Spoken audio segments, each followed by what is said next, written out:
के उन रहस्यों को आप तक पहुंचाना चाहता है। और वो विरोधी लोग जिनकी रोजी रोटी अब बंद होने को आ रही है और जनता उनको अब धिक्कारेगी कि तुम क्या पढ़ाया करते थे, क्या सुनाया करते थे, क्या हमारे सदग्रंथ क्या बता रहे हैं, तुम काहे के गुरु थे, काहे के तुम आचार्य हो। अब उनको ये भय हो गया है कि कहीं जनता सच्चाई से परिचित हो जाए और तुम्हारा जूते लगे, तुम्हें रोटी मिले नहीं। उनको जनता के उद्धार से कोई लेना देना नहीं, ऐसे स्वार्थी लोगों को। यदि उनको जनता के उद्धार से लेना देना है और सच्चे हितैषी हैं तो उन्होंने सरेंडर कर देना पड़ेगा कि हमारा ज्ञान गलत था, हमारी सारी साधनाएं शास्त्र विरुद्ध थी। और इसमें कोई मान बढ़ाई की बात नहीं होती पुण्यात्माओं, इसमें अभिमान का स्थान नहीं है। ये दास अभिमान करे कि मैंने बड़ा अच्छा ज्ञान दे दिया, नहीं, ये ज्ञान तो परमात्मा का दिया हुआ है, सदग्रंथों में लिखा हुआ है। दास तो उसको पढ़कर सुना रहा है और या उसको याद करके एज ए टेप रिकॉर्डर आप तक सुना रहा हूं। इसमें अभिमान क्या हो गया बता। अगर मेरी अपनी खोज होती तो मैं चौड़ा भी होता, फूलता, अंडी पाकता। अब हम परमात्मा के दिए हुए ज्ञान को ठीक ना समझ सके, इतनी सी भूल बनी, उसको अब ठीक कर लेंगे और वो ठीक करें पार पड़ेगी। गलती को कितने दिन घसीटेंगे। अब शिक्षित समय आ गया, वर्ग हो गया है, शिक्षित समाज है। अब ये अच्छी तरह इस सच्चाई को स्वीकार कर सकता है। परमात्मा आकर के हमें बताया करते थे कि जो साधनाएं आप जी कर रहे हो वो बिल्कुल गलत हैं, वो ठीक नहीं है। परमात्मा क्या बताते थे, तीर्थ कर कर जगमुआ उड़े पानी नाए, राम नाम जप्या नहीं फिर काल घसीटे जाए। कहते हैं शास्त्र विरुद्ध साधना करके तीर्थों पर जाकर के वहां स्नान जल में नहा लिए, इससे क्या लाभ हुआ। राम नाम रटा नहीं, यानी सच्चा नाम जो होता सतनाम, वो सतनाम रटा नहीं फिर काल घसीटे जावे। जो साधनाएं आप जी कर रहे हो उससे आप कर्म के मार से, कर्म दंड से नहीं बच सकते। कबीर कल का स्वामी लोभिया मनसा धरे बंधाए। कलयुग के स्वामी ये गुरुजन नरे लोभी और देवे पैसा ब्याज को फिर लेखा करत दिन जाए। कल का स्वामी लोभिया पीतल धरे खटाए, देवे पैसा ब्याज को फिर लेखा करत दिन जाए। कल का स्वामी लोभिया मनसा धरे बंधाए,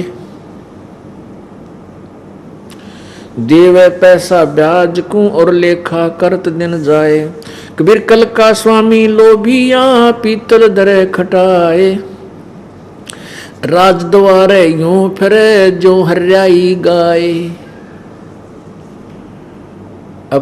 परमात्मा के समझाना चाहते हैं कि ये लोभी लालची गुरु जो पैसे के मारे, पैसे के लोभ में राजा लोगों पर, बड़े बड़े सेठ साहूकारों के पास पैसे के लालच में धक्के खाते फिरते हैं। ऐसे फिरते हैं जैसे हरियाई गायें होती है। हरिया गायें बोल रहे हैं जो जिसका कोई धनी ना हो, सुन्नी हो, और वो जिधर मर्जी भाग ले, वहाँ से खेती खाई, फिर दूसरे वहाँ से रोकना चाहा तो फिर इधर भाग ली, फिर वहाँ जा खेती खराब की। तो कहते हैं ऐसे वो हरियाई गाय की तरह ये कलयुग के स्वामी संत ऐसे भटक रहे हैं। हर सुमरन साची कथा कोई सुने न काने, कलयुग पूजा दंभ की और पाखंडी का माने।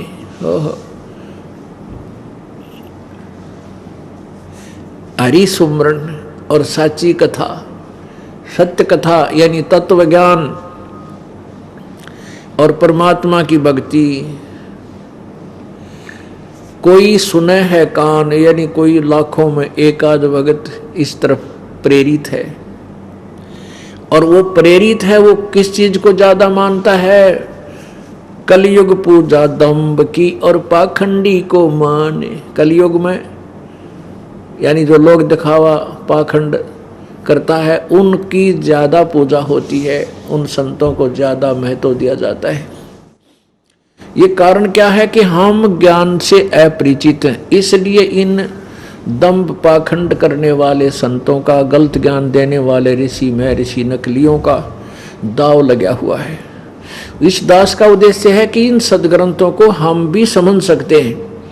अब ये सदग्रंथ हिंदी में अनुवादित है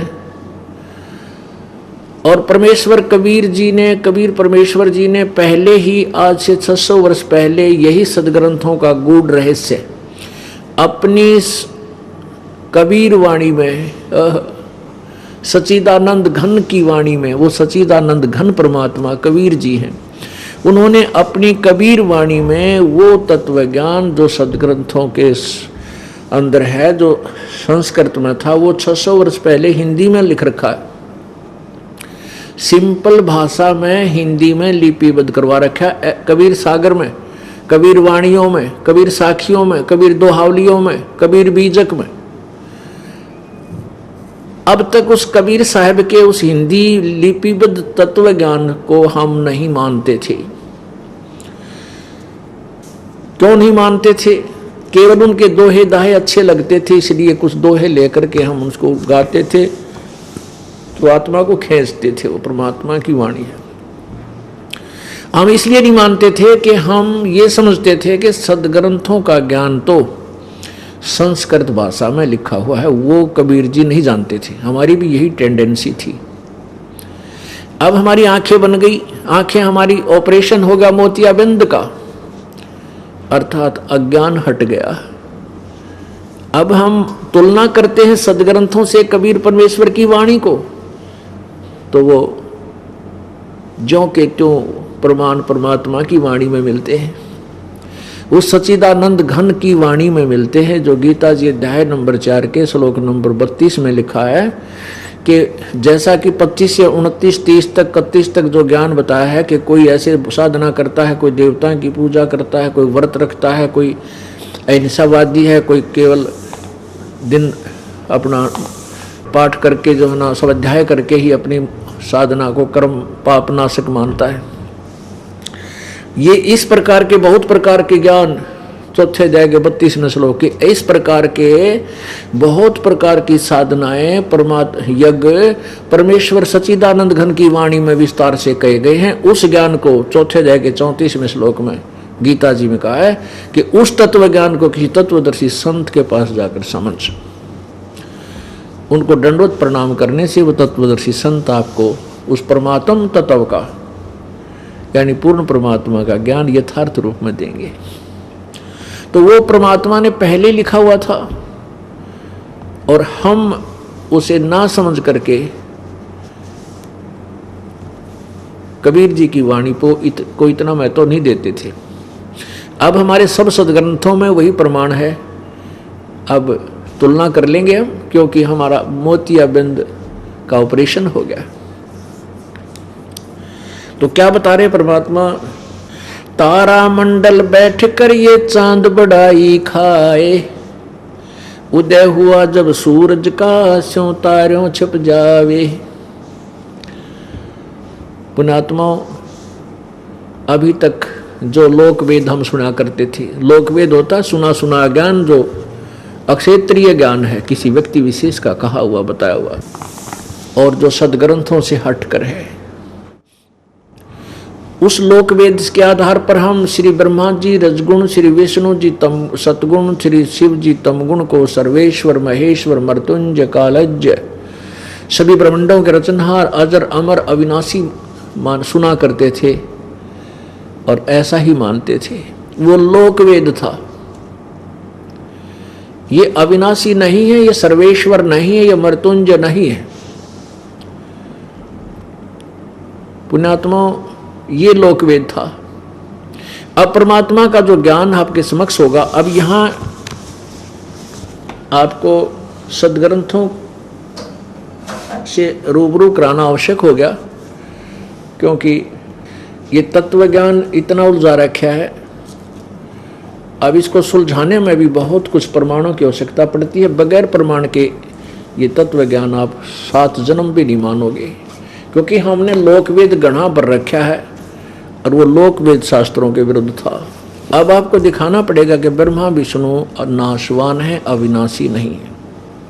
अब कारण क्या है कि हम दूध के जले हुए लस्सी को भी फूंक फूंक कर पीते हैं, और दास यही चाहता है कि इस प्रकार हम बिल्कुल अच्छी तरह समझ कर इस मार्ग को ग्रहण करेंगे तो हम सदा के लिए पूर्ण रूप से तैयार हो जाएंगे, कोई हमें डगमग नहीं कर सकेगा। अब देखिएगा, ये पवित्र देवी पुराण ये कहाँ से प्रकाशित है? गीता प्रेस गोरखपुर से। श्रीमद् देवी भागवत संक्षिप्त, सचित्र मोटा टाइप, केवल हिंदी। संपादक हनुमान प्रसाद पोदार, चिमन लाल गोस्वामी। और ये इसके मुद्रक व प्रकाशक कौन है? प्रकाशक व मुद्रक है गीता प्रेस गोरखपुर, गोविंद भवन कार्यालय, कोलकाता का संस्थान।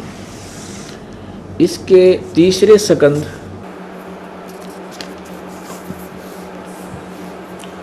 123 पृष्ठ और तीसरा स्कंद, भगवान विष्णु जी अपनी माता दुर्गा की महिमा सुना रहे हैं। तुम शुद्ध स्वरूपा हो, यह संसार तुम्हीं से उद्भासित हो रहा है। मैं यानी विष्णु, ब्रह्मा और शंकर, हम सभी तुम्हारी कृपा से विद्यमान हैं।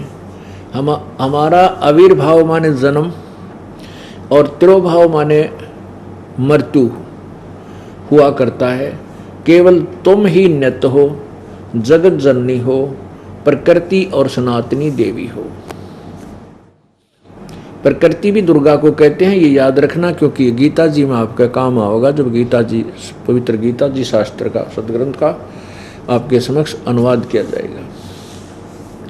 शंकर भगवान बोले, देवी यदि महाभाग विष्णु तुम्हीं से प्रकट हुए हैं तो उनके बाद उत्पन्न होने वाले ब्रह्मा भी तुम्हारे ही बालक हुए। फिर मैं तमोगुणी लीला करने वाला शंकर क्या तुम्हारी संतान नहीं हुआ? अर्थात मुझे भी उत्पन्न करने वाली तुम ही हो। शिवे संपूर्ण संसार की सृष्टि करने में तुम बड़ी चतुर हो। यहाँ देखो, इसी के 123 के नीचे, इस संसार की सृष्टि, स्थिति और संहार में तुम्हारे गुण सदा समर्थ हैं। उन्हीं तीनों गुणों से उत्पन्न हम ब्रह्मा, विष्णु एवं शंकर नियमानुसार कार्य में तत्पर रहते हैं। अब इससे क्या सिद्ध हो गया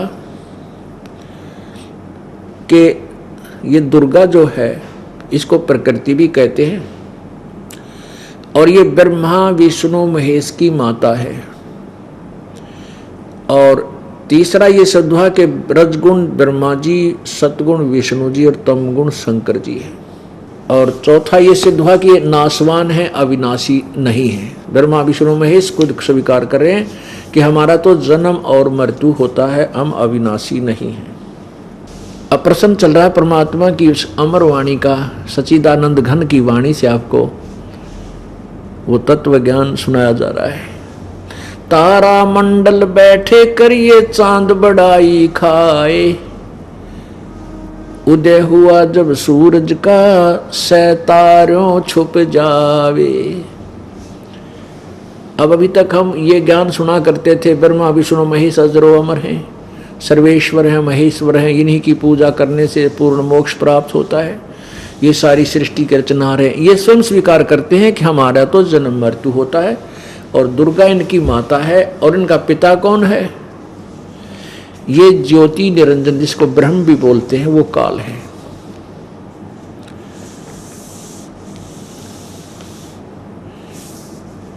अब पुण्यात्माओं, इस काल ने जो ज्योति निरंजन है, जिसको अक्षर